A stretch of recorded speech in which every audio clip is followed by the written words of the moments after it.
ಎಲ್ಲ ನನ್ನ ರೈತ ಬಾಂಧವರಿಗೆ ಉದಯ್ ಕುಮಾರ್ ಪಾಟೀಲ್ ಮಾಡುವ ನಮಸ್ಕಾರಗಳು.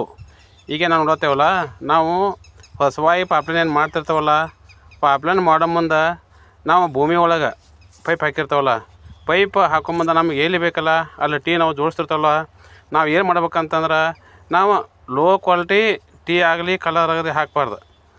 ಈಗೇನಾಗೈತಿ, ಈಗ ಲೋ ಕ್ವಾಲಿಟಿ ಟೀ ಹಾಕಿದ್ರಿಂದ ಏನಾಗೈತಪ್ಪ ಅಂತಂದ್ರೆ ಇದು ಟೀ ಹೊಡೆದೈತಿ. ಯಾಕಂದ್ರೆ ನಾವು ಮ್ಯಾಲೆ ತೆಳೆದಾಗ ಲೋ ಕ್ವಾಲಿಟಿ ಟೀ ಹಾಕಿ ಮ್ಯಾಲೆ ನಾವು ಲೋಡ್ ಪ್ರೆಷರ್ ಕೊಟ್ಟಿವು ಅಂತಂದ್ರೆ ಅದೇನಾಕತ್ತಂತಂದ್ರೆ ಅದು ಟೀ ಹೊಡಿತೈತಿ. ಅದಕ್ಕಾಗಿ ನಾನು ರೈತ ಮಿತ್ರನ ಏನು ಹೇಳ್ತಂತಂದ್ರೆ, ನಾವು ಹೊಸವಾಗಿ ಏನು ಪಾಪ್ಲೈನ್ ಹಾಕಿರ್ತಾವಲ್ಲ ಹಾಕೊಂಬಂದು ನಾವು ಚಲೋ ಕ್ವಾಲಿಟಿ ಪೈಪ ಆಗಲಿ ಆಮೇಲೆ ಕಾಲರ್ ಆಗಲಿ ಆಮೇಲೆ ಟೇಲ್ ಹಾಕೋದ್ರಿಂದ ಈ ಕಿರಿಕಿರಿ ತಪ್ತದಂತ ನಾನು ರೈತ ಮಿತ್ರರಿಗೆ ನಾನು ಹೇಳ್ತೇನೆ. ನಾವು ಹೊಸ ಪಾಪ್ಲೈನ್ಗೆ ಭೂಮಿಯಾಗ ಟೀ ಮಾಡ್ಬೇಕಂತಂದ್ರೆ ಇದು 10 kg ಇದು ನೋಡ್ತಾರಲ್ಲ, ಇದು ಟೀ ಇದೆ. ಈ ಟೀ ಹಾಕೋದ್ರಿಂದ ಈ ಟೀ ಯಾವ ಕಾರಣಕ್ಕೂ ನಾವು ಮ್ಯಾಲೆ ಎಷ್ಟು ಪ್ರೆಷರ್ ಕೊಟ್ರು ಈ ಟೀ ಹೊಡ್ಲಿ ಅಂತ ನಾನು ರೈತ ಮಿತ್ರರಿಗೆ ನಾನು ಹೇಳ್ತೇನೆ. ಈಗ ನೋಡತ್ತವಲ್ಲ, ಇದು ಕಾಲರ್.